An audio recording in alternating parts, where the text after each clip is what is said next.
is a PG podcast, but then Devin just kept on dropping shits and fucks, and I'm just trying to figure out what's in her mouth.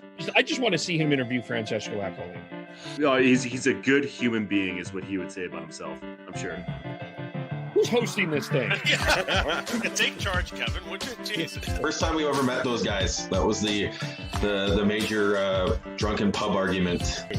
I think you guys are the worst. I'm gonna have to probably watch some Canucks hockey, unfortunately. Just making friends left, right, and center, and probably some enemies as well. Tell him to shut up. He needs to hear that every once in a while. Off to a good start. All right. We are live. It's okay to talk when it goes live.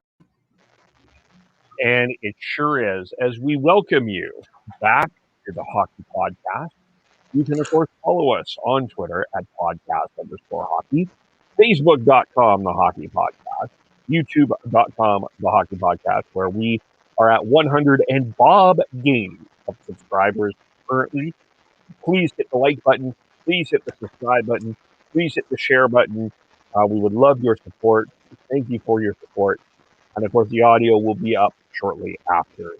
As the brooms are out, the streets of Montreal were not social distance dancing, but there was dancing in the streets as the Montreal Canadiens are the kings of the North and won the North Division sweeping the Winnipeg Jets. So that's where we're going to start. We say hello to Sean. Hello, how are you, Sean? Hello, Kevin. I'm doing all right. Just looks like it's supposed to be a nice day here in Calgary, and then hopefully get some more work done prepping for my move. Moving.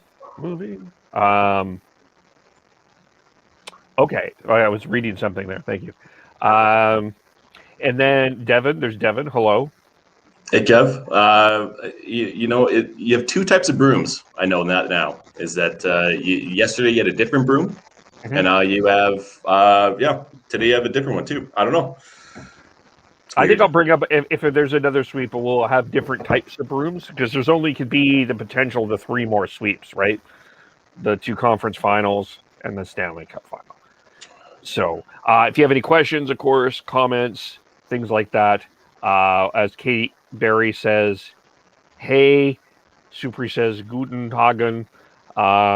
So say hello if you have any questions, comments. We'll get to those as we go on. We also have a poll question, which we will reveal in a little bit here.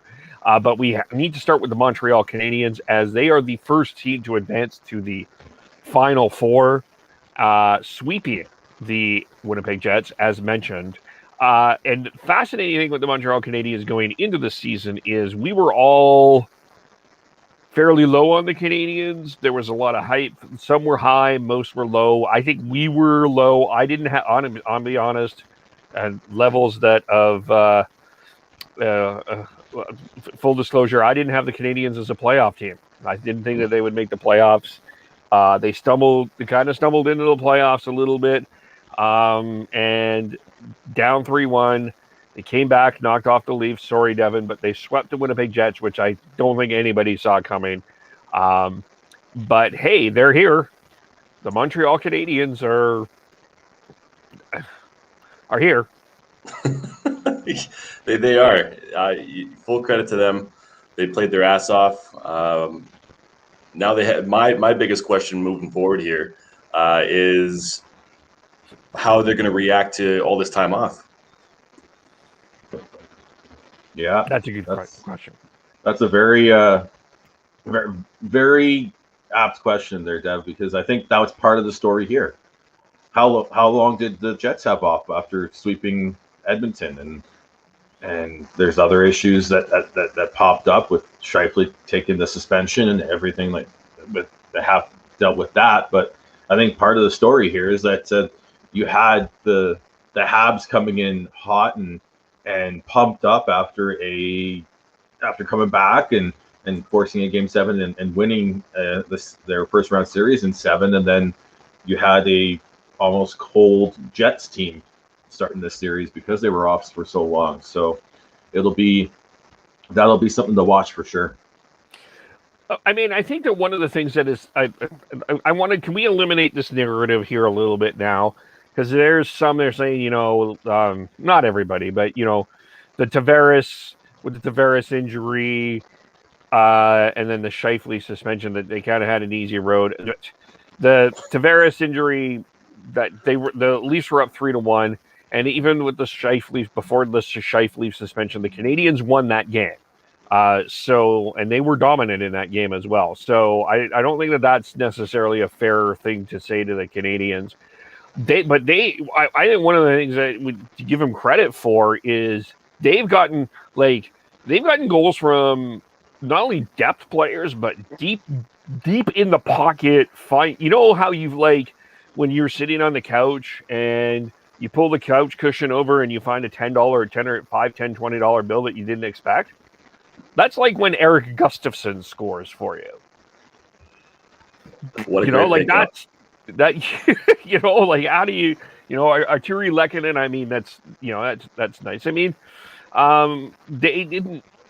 The Canadians didn't necessarily need their top stars at top flight because they were getting goals from everybody. It was pretty well balanced.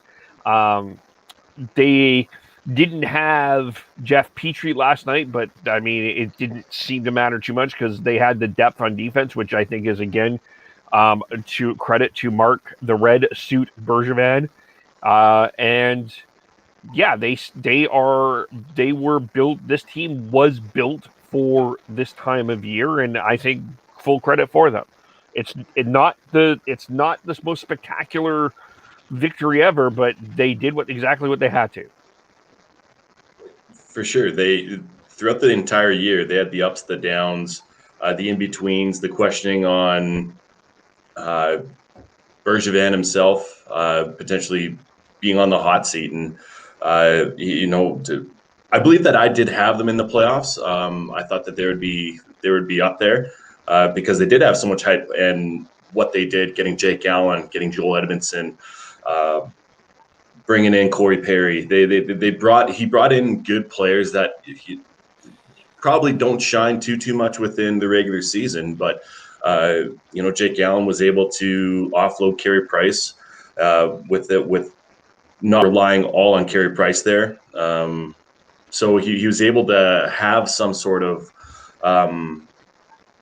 resurgence and some energy going into the playoffs, and he hasn't had to been amazing this series, at least. Last series against the Leafs, he had to stand on his head a few times, massive saves. And depending on who they go and play, Colorado or Vegas, God, he's going to have to be amazing again, and maybe having a bit of not a series off, but seems pretty.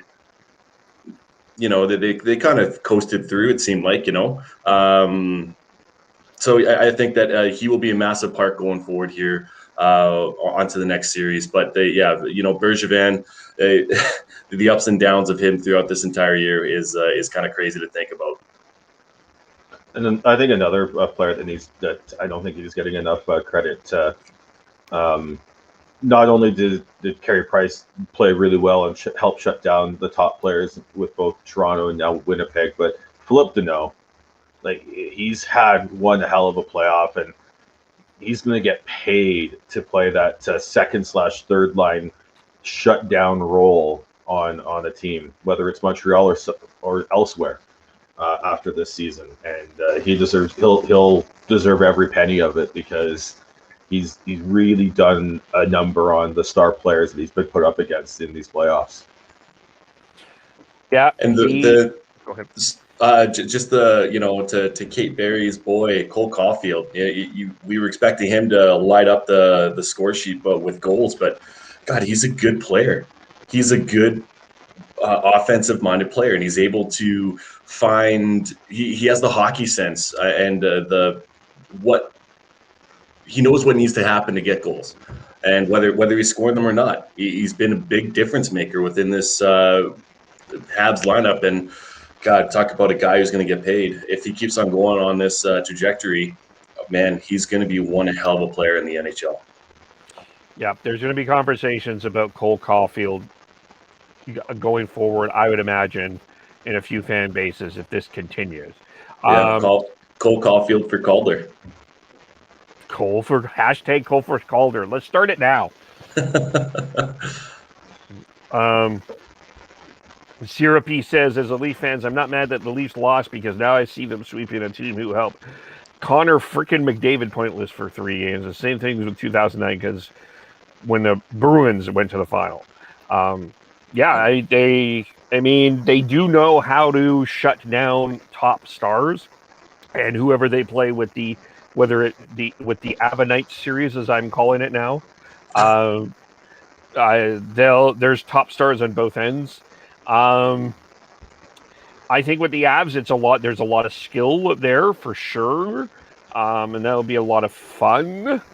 For the Knights though are relentless, like relentless in terms of their forecheck. If I was a Habs fan, I would probably. I don't think they can. I'm just going to full disclosure. I don't think they can beat either one of them, and I'm not. It's no disrespect to them. I just think that these two teams are really good teams. But I think the Knights are a worse matchup for them than the Avs, just because of the way that the Knights play. And they're just relentless up and down that lineup in terms of a forecheck. I think it's I think the Knights are probably a tougher matchup than the Avs. The Avs have all the skill, but I think the Habs can shut that down with a Philip Deneau. I think the Knights just bring a different style that I think is a tougher matchup for the Habs. I see both. I think I lean towards the Vegas being a better matchup for the Habs because I think the puck moving ability of the Avalanche's blue line is something that is going to be tough to stop for them. But the way Vegas plays it's going to be a tough matchup no matter what. The way Vegas plays, you're right. They are relentless. They are really good at dumping and chasing and getting pucks behind the defense and making them chase it. And that's something that the Habs do as well. That's why the Habs were able to really control play at times in both the final half of the Leafs series and then in this series as well, is because they get the pucks behind the defense, go in, forecheck hard, and then just grind it out until they get the puck and then create offense that way.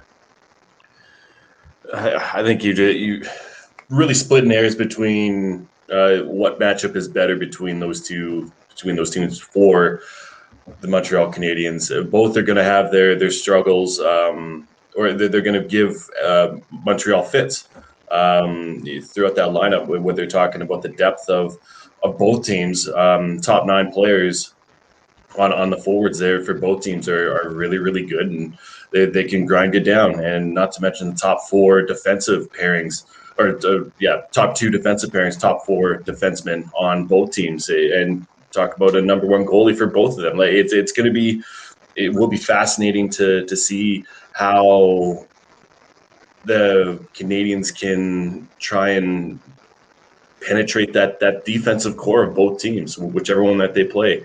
And we'll probably deep dive into it a little bit more once we know exactly who they are playing, so we can have a better discussion on what they need to do going forward as far as the Canadiens go. Yeah. I mean, okay, so like I think everyone, if it's Colorado, at least we get the reverse retros. I do think I will lobby that at least one game gets played in the Colisée in Quebec City. We start a game with a traditional bench clearing brawl, and Patrick Waugh does the ceremonial opening faceoff. I think that all of those things should happen. If it's the Golden Knights, that Pacioretty Nick Suzuki trade don't underestimate that. That was a win-win trade for both teams. Pacioretty worked out for the Golden Knights, and Nick Suzuki worked out for the Montreal Canadiens. And let alone Thomas Tatar. And Tata, a little Thomas Tatar, who, not playing as much, but a guy that, yes, that was. But the point is that trade worked out, and then Carey Price versus Marc-Andre Fleury. So, Carey Price versus the French Canadian goalie. yeah, that too. But yeah, and then you got the old traditional franchise against the new hipster franchise. Yeah. There's storylines either way. So, but yes, you're right, Devin. We'll deep dive into that a little bit more. But I think the other thing that we have to do here is discuss the Winnipeg Jets. The poll question that we have out there is: should the Winnipeg Jets bring back Paul Maurice? And there's only one vote. What the heck? What? Oh, there's I got it, Kev. Don't worry. There's more than one vote. I'm like, what the heck? Everyone go out there and vote. It is your democratic right to vote. But there's more than that. While Sean is doing that, Devin, I'll start. Okay, well, there we go. So far, 52% are no, 47% are yes. Maybe we'll start with Devin on this. Yeah, I voted no. I don't think that they should. I think that he's had this core. He's been with this group for I don't even know how long. Pretty sure was he not the coach at the inception of the team? It was that was someone else. Okay. Well, he's been with the team for I want to say 5-6 years, maybe 4. I don't know. Either way, it's been a while, and I feel like that having a change of that core isn't going anywhere. They need to re-sign Paul Stastny, and I just think that getting a new voice within that locker room to just switch things up a little bit would be beneficial for them. Getting a Gerard Gallant. Wait to see if there's any other coaching changes in this offseason. And I think that having a new voice, I think, would be ideal for this team because they are a good team. We've talked about it. The top 9 on that forward roster is damn good. They need to solidify that defense and just a bit more. When you're relying on Forbort to be one of your top 4 defensemen, he doesn't really thrive within that role just because he is a bigger body. He's more of a shot blocker and a penalty killer than a potential good 5-on-5 200-foot player. So I think that just same thing over and over again. Having a new voice in that room, I think, would be beneficial for them. It was Claude Noel who was the first coach of the newly formed Jets, the new Jets, and then this is year 7 for Paul Maurice with the Jets, and he's got let's see here, he's got 2 more years left at $3 million per season. So I don't think they move on from him. I don't think they should move on from him this year. I think you go into next year and see what you can do. I've been saying this a while. I don't think this is a year to you shouldn't be overreacting to your team based off of a playoff run. You have to, whether it's good or bad. You can't just say, "Oh, we made a deep run, therefore we're now contenders," and not look at what went wrong or right in the regular season. I think I think I said this maybe, I can't remember if it was last episode or the episode before, but I think hockey fans in general overrate the importance of playoff runs in terms of when evaluating where a team is and how good they are. So you have to underrate the regular season. So looking at Devin's Leafs, they had a really great regular season and then had a rough playoffs. Are you really going to overreact based off of a short sample size of 7 games versus the 56 that they played throughout the season, let alone if it's a regular season or a regular length season at 82? I think you have to find the right balance. And I think that the Jets are a younger team that it's growing. You look at they've got Blake Wheeler, who is 34. Paul Stastny's 35, but he's on his way out. Matthew Perreault's 33, but he's likely on his way out. a lot of their core, Kyle Connor, 24, Nikolai Ehlers, 25, Pierre-Luc Dubois, 22, Josh Morrissey, 26. Then they've got, as well as Mark Scheifele is 28. Like they're on the sort of the young, still trending on the younger side of things, especially with their core. And then they've got players coming up like Ville Heinola and why am I drawing a blank on Niku? There's Sammy Niku, but up front, Cole Perfetti. They've got Cole Perfetti. Perfetti coming up as well, who's I think they're very high on. He put up amazing numbers for a young player in the AHL, where he played all of his season this year. So they have younger pieces, and it's not like their franchise goalie is that old either. He's 28, and goalies do tend to be able to play a little bit longer. So I think they've got some more legs in this core and building on it. They just need to make the right moves in the offseason and not completely overreact to what was a just shit 4-game stretch for them. I don't know if it's about overreacting though. It's I just feel like if you look at their success, the first 3 years of inception, Paul Maurice was not a part of that. But in 14-15, they lost in the first round to Anaheim. They got swept. Then next 2 years, they didn't qualify for the playoffs. 17-18, they went all the way to the conference final and lost to the Vegas Golden Knights. Lost in the first round against the Blues. Year after that, they lost in the qualifying round last year against the Flames.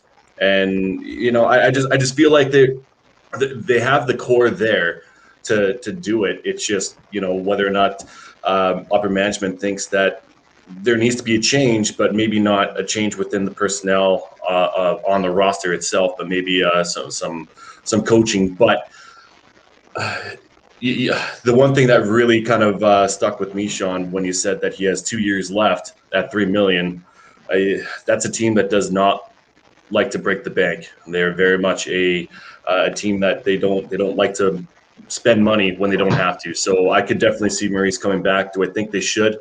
I think that they should look at the other options there, especially when you do have a Gerard Gallant out there that could definitely help this team move forward. And I think part of it too for me is I look at that blue line, and yeah, they've got Ville Heinola coming up, but outside, I feel like there's a massive issue right there on the blue line, and because they've got Josh Morrissey, and when they went to the conference finals in 17-18, that blue line was stacked. They had Jacob Trouba and Dustin Byfuglien and Tyler Myers and Ben Sherratt. Josh Morrissey was more of a 4 or 5 defenseman, and now he's their number 1 defenseman.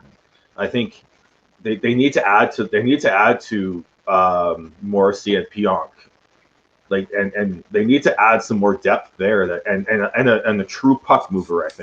I think they're really lacking a true puck mover on that blue line, because I think that was part of the reason why the Habs were able to control the play so much. Is they get the pucks behind the defense and then they're chasing it, and they don't have someone who can transport the puck up the ice easier than what Josh Morrissey can. He's a solid guy to do that, but I think they need to find someone who can be a bit of a game-changing puck mover up the ice on the blue line. And if they get that with that forward group, I think that's a franchise-changing move if they can find a way to do that. It's so hard to do. Either that or they get another defenseman that they can rely on and give more minutes to help Josh Morrissey, so he can be that puck moving defenseman, because he does have those skills, and he's not an elite puck moving defenseman, but he's serviceable for sure. And sorry, before you go there, Kev, sorry for stepping in a couple of times, but don't underestimate the loss of Dylan DeMello. He only played 1 game in this series as well. So my boy, I love that guy. Underrated. So I would vote, yeah, I would bring him back. I he's been through a lot with this organization. There was there's been the Dustin Byfuglien situation. There was the Jacob Trouba situation. There was the Evander Kane situation a number of years ago that people forget. You had the Mark Scheifele injury last year. You had the Mark Scheifele suspension this year. You had the Patrick Laine for Pierre-Luc Dubois trade, which I mean, on both ends it didn't really work out for either team at this particular point in time. I'll address what I think the Jets should be doing in a second. So I think he's got some clout with the team. I wouldn't be surprised if they bring in another assistant. That, I think, wouldn't surprise me. But I think the Jets are in the same situation as a number of teams, is that I don't think teams are going to be wanting to be paying coaches for sitting and not doing work in a flat cap era. So I think at least you bring back Maurice at the start of the year. And I think the turmoil that Maurice has kind of drove him with, I think he gets some clout. Now, I think he made that being said, there was some very questionable decisions he made in this series. One of them being how he used Blake Wheeler, which I think he should have been. I think Blake Wheeler should have been moved to center to replace Scheifele, and he never did that. He was very stubborn on that. Very stubborn with his use of the power play too. He had the opportunity a couple times to stack it, and he didn't. Mason Appleton's a wonder. Mason Appleton is a great guy to have on your team, but he's not a power play guy necessarily. Just the way that the Jets were trying to create offense, I think if you had some issue with what Paul Maurice did, I'm not going to disagree with that at all. But I do think you still bring him back. But I also think the Jets need to. I'll take Mark Scheifele, Kyle Connor, and Blake Wheeler on my team. I think that's a top line. Those are legitimate top three forwards in this league. Same with Nikolai Ehlers. I'll take them for sure. They are legit. Those four are legit talents. But when you get to, I think 5-6, I think the second line, I do think that they need to work on that. I don't know what to make of Pierre-Luc Dubois. Maybe he wasn't a fit in Winnipeg. Maybe they used him wrong. I don't know, but he didn't have a great series. Paul Stastny is not coming back. We know that. The other interesting issues, they've had issues trying to get Andrew Kopp signed, which I think is an interesting issue going forward. I do think they also need to tweak. I'm not disputing they need to help on defense, but I think they do need to find a couple of forwards, top six forwards, I think would help. Like if they could get hands on, I think a Sean Monahan wouldn't be a bad ad, but even a Travis Konecny out of Philadelphia, I think would be a good ad there as well. Kind of it's going to sound weird. They need a right shot goal scorer. Well, they had that in Patrick. They need a greasier goal scorer. This lineup doesn't have that greasy guy that can go in and get greasy goals. They need sort of in my head, I'm not necessarily saying that he goes there, but a Jordan Eberle type that will get a goal will find a way to get a goal at it when you need a goal. How Brad Marchand does it, how a number of players do it. They don't have that in that. They don't have enough. I don't think they have enough greasy skill in that lineup. That's a team that, not in the first round, that's a team that should be, if he is available in the second round, that's a team that should not be passing on a Logan Stankoven. That's the type of goal scorer that would be good in that lineup. I think Ehlers and Dubois can score greasy goals. We didn't see that from this series, though. We didn't see that from games. Dubois. That's 4 games. We're talking about Pierre-Luc Dubois, who 2 seasons ago scored 27 goals.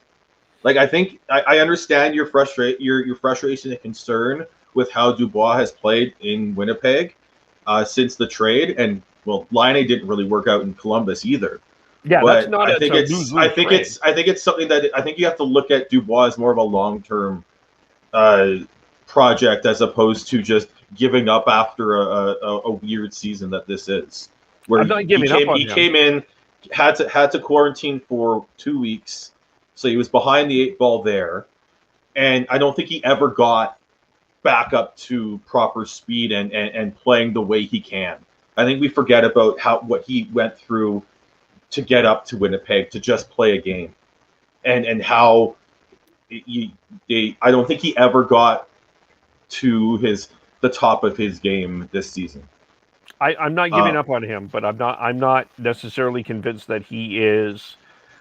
I'm not sure what he is, and if I'm not sure what he is, I think I at least have to look at finding ways to at least either A, insulate that, or B, improve on it. But I'm not saying he's done. I'm not saying get rid of him. But I do think that very clearly, I do think the Jets need some improvement in terms of their top 6 forwards. And it's not like I'm not saying that they're terrible, but they don't have that greasy guy. I disagree. I disagree because I think Ehlers is a greasy guy. I think Dubois, when he's on, is a greasy guy. And what I'm saying is, I don't think we saw the best of Pierre-Luc Dubois this season. I think it goes all the way back to when he had to wait 2 weeks in a hotel room and couldn't catch up. And I think that's huge. And he was always playing catch up when he got to Winnipeg, and he still put up half a point per game doing that. And I think we have to moving on. Like they're losing Stastny, and that's a big loss for their top 6. They have to replace him. You can't rely on Cole Perfetti to come up and be that guy. They have to find a way to bring in someone who can either push Cole Perfetti into that role or be someone on their third line that can step in when needed, for sure. But I think that the more important thing to look at right now for the Jets is that blue line, and I think that I just look at what Pierre-Luc Dubois has done in his short career. He's put up 2 20-goal seasons, including a 27-goal season, and then it was at 18 in 70 games in 1920 last year. That's still nothing to scoff at. And for 49 points, there's a player there. I think giving him a full training camp, not having to come in partway through the season and quarantine and playing catch up through the whole season with that, I think you're going to see a way better Pierre-Luc Dubois next year. He has to be. He has to be better. Yeah. He was half point per game this year, but that wasn't because of him. That was because who he was surrounded by, realistically. And I'm not saying that he didn't deserve those points, because obviously he got them. But if you are Cheveldayoff, you need to talk to your players without the coach there and ask them what they think they need going forward, and take that into, you have to ask those players, because that, especially the type of player and people Blake Wheeler and Mark Scheifele are. They are hockey nuts. They live, breathe hockey, and you've got to figure out where the hell was Kyle Connor once again. He was not there. He was not even a shadow of himself. And same with Pierre-Luc Dubois. He needs to be better, period, and stop. They do have those greasy players. They can be those greasy players. I mean, Ehlers can only do so much. I thought that he played pretty decent throughout this playoffs and throughout this year. But, Kev, I do agree with you. If you can't rely on your goal scorers to be goal scorers, and you can't rely on your top players to be your top players, you're done. You're done. And so the more that you can surround those players with more depth, and, you brought up a fantastic potential fit there in I'm kind of hoping that Calgary goes after him in Travis Konechny. Right-hand shot. He can play greasy. I mean, he's struggled here and there. He hasn't had he's had consistency problems down there in Philadelphia, and we've heard his name a few times within the past year and a half that he is on the trading block. So if they go out and get him, I think that is ideal. But yeah, to Sean's point on defense, they're losing right now. They're losing Jamie Benn. He only played a little bit. Derek Forbort and Tucker Poolman. Jordy Benn, not Jamie Benn. Jesus Murphy. I'm gonna do a video. First names with Devin. I'm gonna do a first name wrong with. You should clip all that. Then you have Peter Stastny, who's not coming back, right? Paul Stastny. Yes, I know. I'm joking. That one I I'm wasn't. surprised you haven't used Anton Stastny. Or Yan. Yeah. Anyways, getting back to my point is that they're losing some of the defensemen that they have had that they've relied upon, and maybe they'll re-sign a Forsberg because I think that he is a good defenseman that can play in your bottom three, bottom pairing defensive role, like I said before. But a Tucker Pullman, I bring him back at a certain cap hit. What cap hit do they have here going into next year? As I'm looking. Great podcasting. Right now they have 14, almost $15 million in potential cap space going in. And so that means that, within those players, you do lose Paul Stastny. You do need to re-sign Matthew Perreault, and along with Pionk and Kopp, they have to sign as well. So they do have some work to do, but that does mean that they can potentially bring another a free agent, wonder, or make a trade. So they definitely do have some options here. Yeah, I mean, they had Derek Forbort was averaging 20 minutes a night in this series. I love Derek Forbort. Don't get me wrong, but I don't think he's a guy that you can play 20 minutes a night. I think it's a little high for him. And that's the biggest thing right now. Is you look at, I think part of that was Dylan DeMello going down, for sure. But you look at that blue line, you've got Morrissey, top pair defenseman. Neil Pionk is very good. Then you've got Dylan DeMello, and you have to hope that Ville Heinola can take a step next year.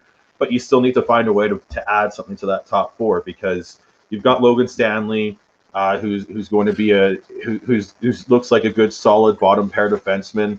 And then what else? Like I think you need to add something in that top four. And as I said, you need, if it's me, I'm looking for someone who can be a big, like a puck mover that can change the game a little bit, because I just don't think that blue line moves the puck well enough to get the puck up to those that forward group. Well, and you brought up Logan Stanley. I think that he could definitely take a step forward and into that role that Forbort did have, and he could go up, to your second line or your second pairing defenseman, or just have him down there on your third pairing. So if he can take a step next year, then you don't have to bring back a Forbort, because they're both very similar. They're left shot defensemen that are big and that can move the puck.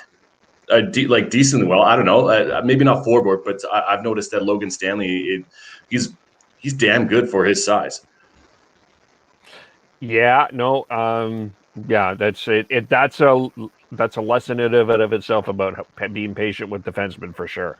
Because he's a first round. He was the same draft as Olli Juolevi, picked 18th. Didn't have the spotlight on him like Juolevi did.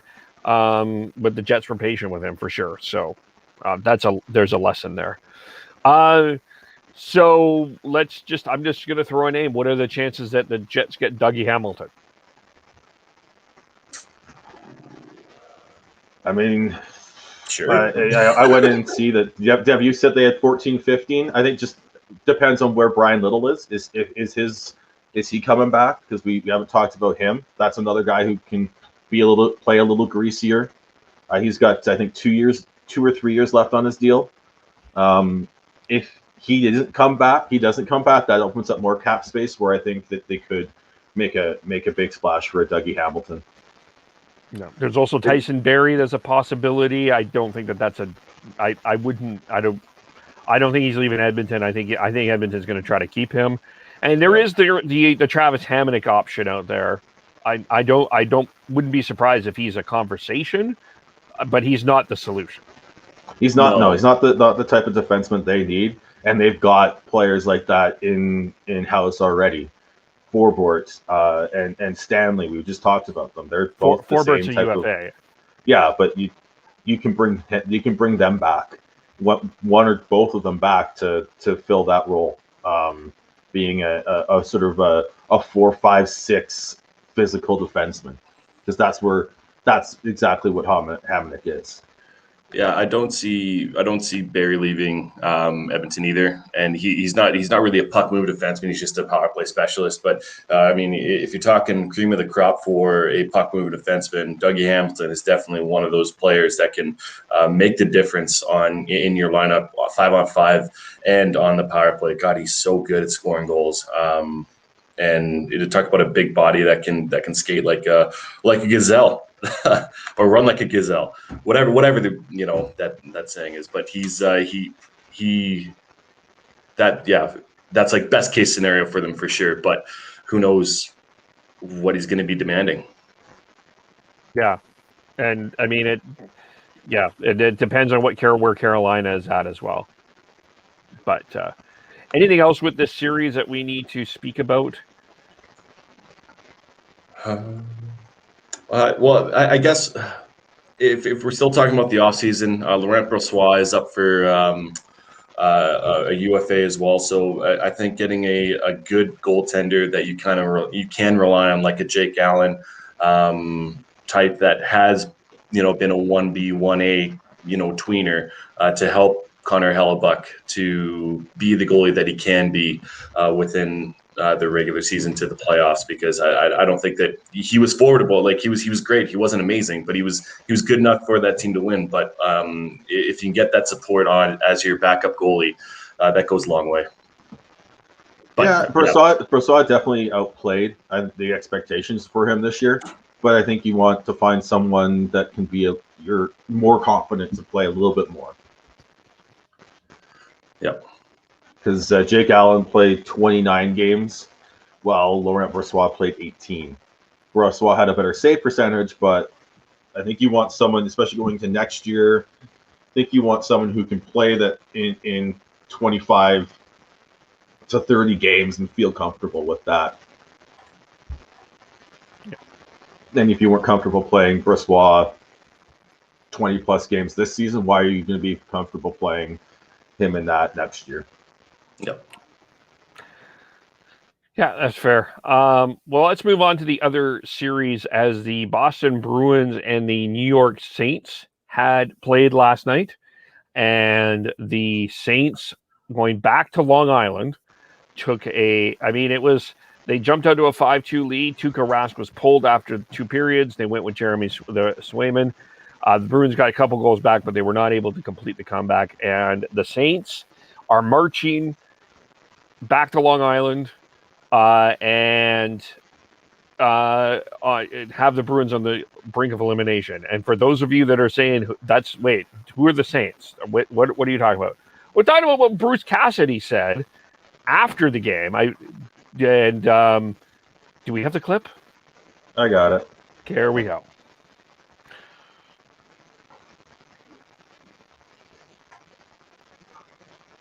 It's coming. Hang on, guys.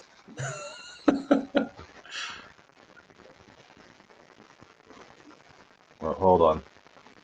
My bad. I did not hit the volume. Okay. Share audio. There we go. Is it a crying baby? This way. What happens? Okay, so this is my take on it. We're playing a team that has, very respected management, coaching staff. They won a Stanley Cup. So, but I think they sell a narrative over there that it's more like the New York Saints, not the New York Islanders. That they play hard and they play the right way. But I feel we're the same way. And the exact calls that are getting called on us, do not get called on them. So, and I don't know why. These are very good officials. They're at this point in the season for a reason. You've got continuous high sticks every game, the exact same high sticks. Bergie with Nelson behind the net. The one that comes up on Smith. Marshy got called for that in game 1. I could go on and on. Wagner the other day in front of the net. Maybe we need to sell them more flop, but that's not us. You just hope they'd see them. I mean, the same calls go against us. So it's not like I'm sitting there going, well, every call against us sucks. It's not true. It's just the end of the day, the similar plays, they need to be penalized on those plays. But like I said, I think they've done a great job selling that narrative that, they're clean. They play hard, hard brand of hockey. Love the way they play, but they commit as many fractions as we do. Trust me. So it's just a matter of calling them. So, that's the part that I guess gets frustrating, but you play through it. It's like the Bergeron today. He's throwing out the first 2, 3, 4 face-offs he takes because someone mentioned, have a little respect for Patrice Bergeron. He's up for the Selke. He's a warrior in this league, a face of the franchise, does everything right for hockey, sells the game, and that's the way you treat him. I mean, come on, because someone speaks out and says something like all of a sudden. So they just need to be better than that. Just call the game what you see. Quit listening to these outside influences and get it done right. Because I don't think they were great. I'm not going to lie to you, but they have been, and they're good officials. I know those two guys. They're good guys, good officials. And I don't know tonight. I just thought they were off, but he could say the same about us. But at the end of the day, that's what I thought, Jimmy. And let's just play hockey and call the infractions that happen, and we'll see where it goes. That is a coach hitting the panic button. Massive panic button. And like I can't stand that bitchiness. That it just the whiny, calls aren't going my way kind of bullshit. I mean, he is a good coach, but when he talks about it, it has to be in a certain way. And if you listen to the Bear Trotz interview where he talks about Marchand not having fair face-offs, and that's what Cassidy was alluding to within that presser, that Bergeron's getting kicked out because his stick's not down. Bear Trotz did a better job in addressing, this something about the reffing or linesman calling certain ways, and he did a brilliant job. But Bruce Cassidy, that just comes out as a whiny little bitch. Did you hear that? No. Oh, I have a baby crying in the background. Damn it. That was debating and lobbying for calls is part of playoff hockey. Like we remember, everyone sort of remembers fondly the Brian Burke speech about Sedin isn't Swedish for hit me in the head or whatever it was. But I think it's the way he did it, and the way that the comment about Bergeron and the comment about them not flopping and it's just hilarious, because it cut, like, I can understand lobbying for calls and saying this call was bad, this call was bad, this call was bad. We all do it, but when you make yourselves come out, you say the New York Saints, and you say we don't flop, and show Bergeron respect, just comes across as petty and ridiculous. Like, I don't know. He got fined $25,000 for it, and I think he's quite happy with it, thinking it's well worth that money, because I think it's just I don't know. It just can't. There's times where the lobbying for penalties and calls I think works and comes across as like, well, yeah, I totally agree.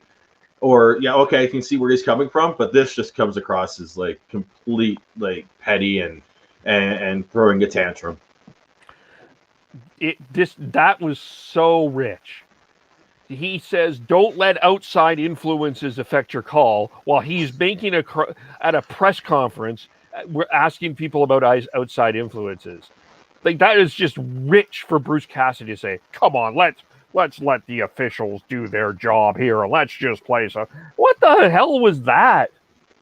And the flop thing with a team with Brad Marchand on it, you're talking about flopping? What? And that you don't do it? Oh, you flopped through the rink. You literally you fly on a dolphin into the rink. Like, just admit it. Come on. You're the Boston Bruins. Nobody's going to buy that bullshit.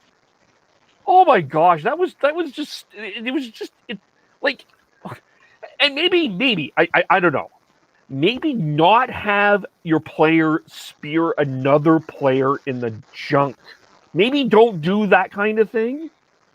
Maybe. Yeah.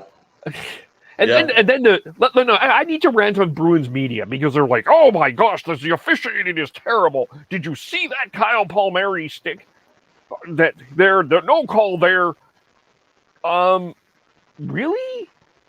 Really gonna be that petty guy organization that got the Glenn Murray goal slashing Alexei Kovalev? The shit that you have gotten away with over the years? The shit that you guys have justified over the years? Are you kidding me with that shit? Yeah. Holy crap. No wonder why people hate the Bruins. Like, no wonder why they hate, like, honestly, like, you gotta be, there's gotta be something in, speaking of something in the water, there's gotta be something in the water there. It's just, my gosh. That was one of the dumbest press conferences I have ever heard. And from a guy I truly respect. I truly respect Bruce Cassidy. I think he's a great coach, but that was dumb. And the Barry Trotz's response was magical. It was absolutely magical. I don't know. You have to ask him. And he's like literally pulling to Daryl Sutter. He's got a sheet. And I actually think the sheet is blank. There's nothing on it. He's like, I have no idea what he's talking about. Yeah. Dude, Bruce is on the marijuana. Just let him go. And let alone if I was Patrice Bergeron, I'd be a little upset. You know, like as a player, when the coach like have some more respect for Patrice Bergeron, I wouldn't want that. I don't want that on me. You know, it's like, well, yeah, no shit, have some respect for me, but you know, he would probably be the first person to be like, yeah, you know what, I've not been that good in the face-off dot. He's trying to help me out, but don't put my name out there like that. Like, come on, man, yeah, 100% petty. Panic button being pushed. Yeah, you're on the brink of elimination, but the history of this core, it has like you don't need to do that. You don't need to be like, oh yeah, hey, you know, look at me over here. That core can do what needs to be done to come back in this series and win it without that bullshit. But I do agree with you, Devin. I think that there was some panic behind that. You have a situation where Tuukka Rask wasn't great. You had to bring in your rookie goaltender. You're going back to Long Island, a place that is a very hostile environment. You probably do need some calls to go your way in order to win. That was not an insignificant loss for the Bruins. It just was it was such a dumb move. Yeah, and a bit of another panic mode because, yeah, Tuukka Rask, your number one goalie, isn't playing that good. And I believe he did admit that something was not right with him within that game. And, yeah, that's got to be a hard question going into Game 6. What is it, tomorrow night? Is Tuukka Rask going to be the Tuukka Rask that we know, or God, he needs to be in order for them to win? He needs to be, or do they put their rookie in? Yeah, that's Kevin. You talk about teams that could be very intriguing to watch this offseason. Boston, if they lose tomorrow, it will be that one of those teams, because Tuukka Rask needs a new contract. What do they do with goaltending? What do they do with this aging core? Their blue line has been turned over big time over the past couple of years. They lost Chara and Krug, and then now McAvoy has really turned into that true number one defenseman that everyone was already calling him. But I think he's solidified himself there. But I think they're a team to watch for sure, because I think they're on the last legs of this core. No. Like, it's if they can't, and they've only like for all the deep playoff runs they've done, they've only been able to win it all once. So it's not like this is like one big dynasty. This is like, if it wasn't for 2011, they'd be basically looking at like the Buffalo Bills from the early 90s. Well, not getting it done. Yeah. One of the questions, I mean, if you're the Bruins, I think Taylor Hall wants to go there, but I think the question is how much do you pay him? That I don't think that you're not offering a blank check to Taylor Hall, and I'm not saying that Taylor Hall has been good. I'm not disputing that, but there is a question of how much you pay him. I don't think that defense is I think that defense is fine, but it's not good enough. I think they will need to do some work on forward Taylor Hall or not. And if I'm Tuukka Rask, I'm telling that organization to go F off. But I'm not Tuukka Rask, so.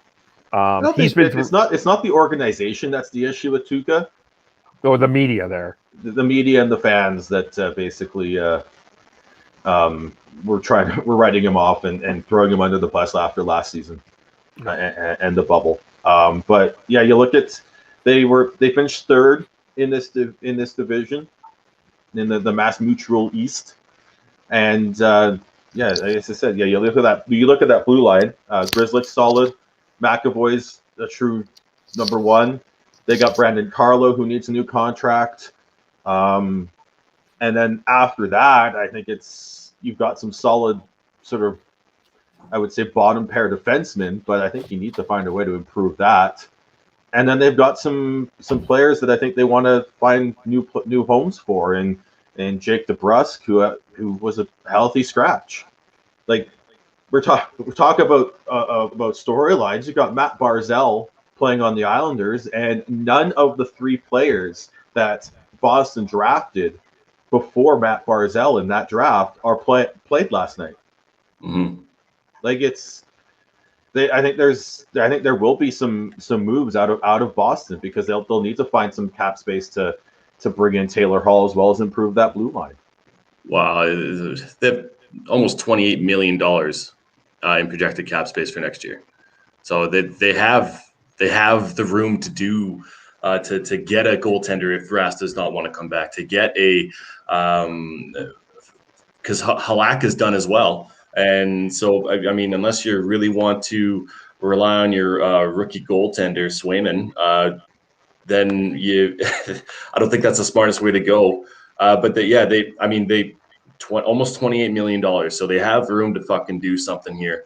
If worse comes to worse and they do bow out to the Islanders next game or game 7. But yeah, you're right, Sean. Once again, the depth on the defense, you're kind of scratching your head a little bit on what they have within that organization. Carlo, he's a good player. You have Grizzlick locked up until 24-25. You have McAvoy locked up until next season is his last season. Then he's an RFA, so then you'll have to pay him what he's owed, and he's shade under $5 million right now. So there's definitely a lot that needs to be done within that organization. Not to mention, you do have an aging core with Bergeron and Marchand. Marchand's 33. Bergeron, he's 35. David Krejci's 35. He needs a new contract too. Exactly. Yep. And yeah, are you bringing back Taylor Hall? Who knows? I think you should. I think he's a fantastic fit in that with them, and especially if you bring back Krejci, I think you'll be able to get Krejci at a slightly less, probably like a 1 or 2 year deal. He's 35, so I think if you go, you have to go 1 year unless you know he's playing for 2. Yeah. And I think you might be able to get him for a little bit cheaper than his current deal, which is 7.25. But most of that, everything that you're going to save on Krejci is going to have to go to Hall, as well as to try and figure out your figure out a blue line as well. Because McAvoy really good. He's on the right. You got Carlo on the right. I think you need to find a good sort of top 4 left shot guy to pair with one of those right shot guys. Maybe a puck mover to play with Carlo. But I think it's there. That's gonna be a very intriguing spot to look at, because they have to start transitioning over to younger players. But as long as you've got Bergeron for 1 more year, and then after that, I think that's when you really start transitioning over to the younger players. So I think it's just like I think we'll see one more sort of quote unquote all in season with the Bruins here, and then they'll I think then we'll see a bit more of a more traditional rebuild or youth movement, whatever you want to call it. Yeah, certainly fascinating. And the Islanders, I mean, again, we talk about this. I mean, Casey Kazikas took as much as Cassidy was complaining about Patrice Bergeron, Casey Kazikas beat him in the faceoff dot. Just the way that the Islanders are built, it's they're tough. They're going to be a tough team going forward. So we'll see, and they may be a blueprint for some teams of how to build a Stanley Cup championship type team. I'm not saying that they're winning the cup, but that's good. I'm curious where the Islanders are going to be. Yeah, they've certainly. Well, they're going to end up playing either Carolina or Tampa in the next round, and those both of those are going to be fast, very skilled teams to play against. And I think that's going to how they handle that will be very telling on in the first couple games, because they are a big, gritty, well disciplined, well coached team. But I think we can all agree that they don't have the same skill level that Carolina and Tampa have. No. And one discussion in the offseason is Casey Kazikas is a UFA as well. So kind of be interested to see if he goes back there or not. I'm sure he will. But talk about a depth player that means a lot to that organization. The other couple of quick things. Nazem Kadri's 8-game suspension has been upheld. So that appeal is all over.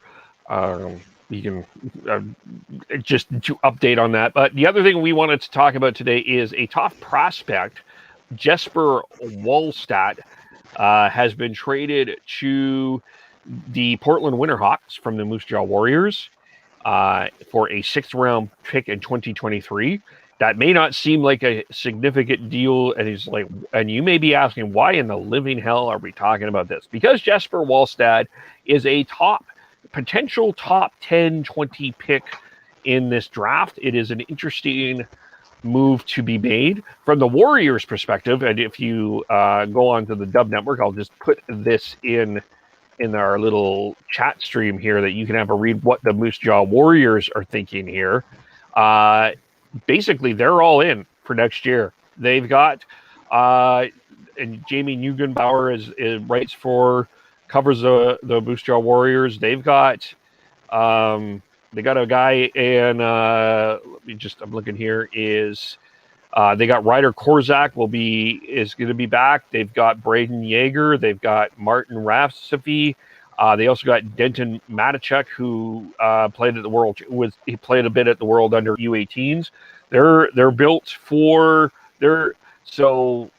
and they're gambling on the fact that Wallstedt may not play whoever picks him may not send him to the Dub.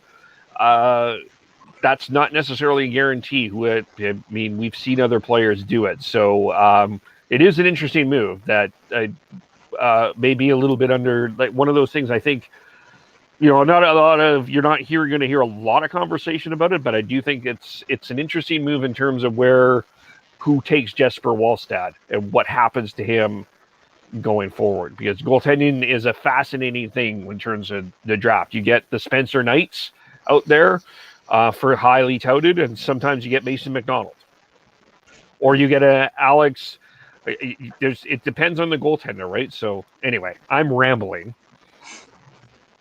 Yeah, I think this is I think Portland had a better chance at bringing Wallstedt over than Moose Jaw, but I don't expect Wallstedt to come over this season. If he comes over at all, it will be for the 22-23 season, and then going from there. But he's already playing on a team that's in the SHL, which is the Swedish Hockey League, which is the top league out over there.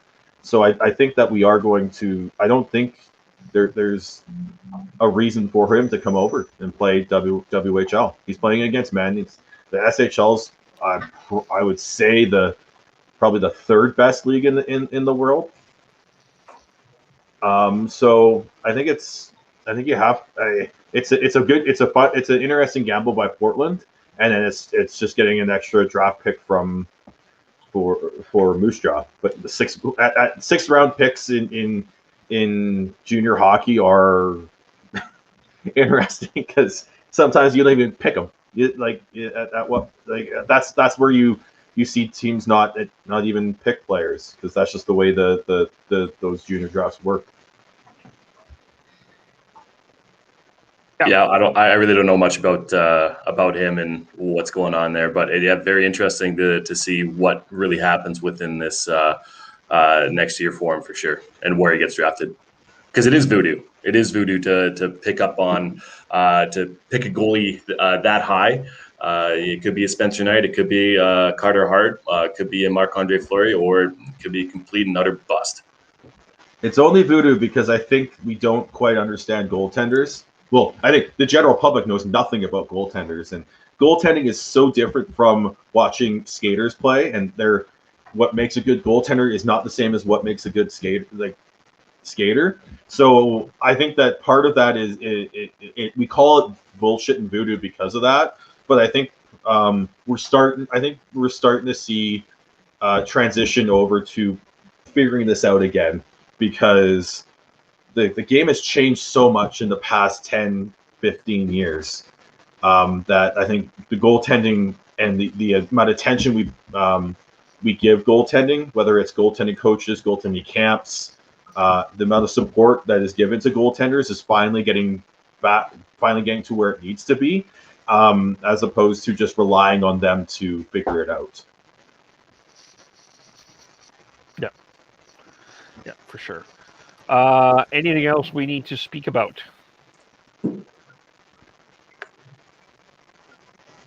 All right. I don't think so.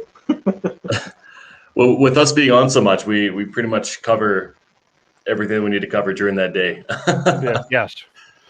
So go back, check out some of the pods. We've got some off-season plans and stuff that we're discussing and going to be unveiling here. And then we have to figure out when we're coming back. We don't know when we're coming back. I think everyone should go and watch the clip of Kessler talking about the 2011 Cup run and how he didn't mince words at all and called the repping shit during his Kess's House watch along when he was watching it with Colby Armstrong, was it Jeannie Bouchard, and then Josh Norris from the Ottawa Senators.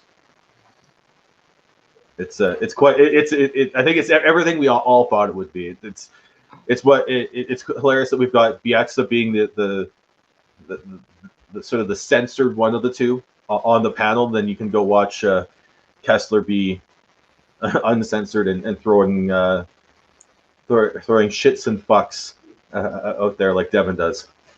Always. What a beauty. Beautiful. All right. How do we follow? Oh, go ahead. Well, I was just going to say, I'm speaking for all of us here, but I think we'll do a recap here once each series ends. So if the Islanders do beat the Bruins, we'll be on after that, and then once we figure out who's going to win Colorado Vegas series, we'll come on after that as well. Fair enough. Okay. Also, I've got an article up on the Dub Network looking at the history of the Kamloops Blazers' recent draft history. I'm next working on the Kelowna Rockets, which is fascinating in itself, but that will be out soon as well. How do we follow everyone? I am BeardyConnect03 on Twitter. I am GordHowe09 on Twitter. Tyler is TNOBLE. Schneids as Chris is Schneids, SCHNEIDZ, KEVOLE, podcast_hockey, Facebook.com, The Hockey Podcast, YouTube.com, The Hockey Podcast. Check out our clips, our Hockey Pod clips. We'll have another one out today, another one out tomorrow. Check that out. And thanks for watching. Thanks for listening. We'll talk to you all very soon. Bye for now.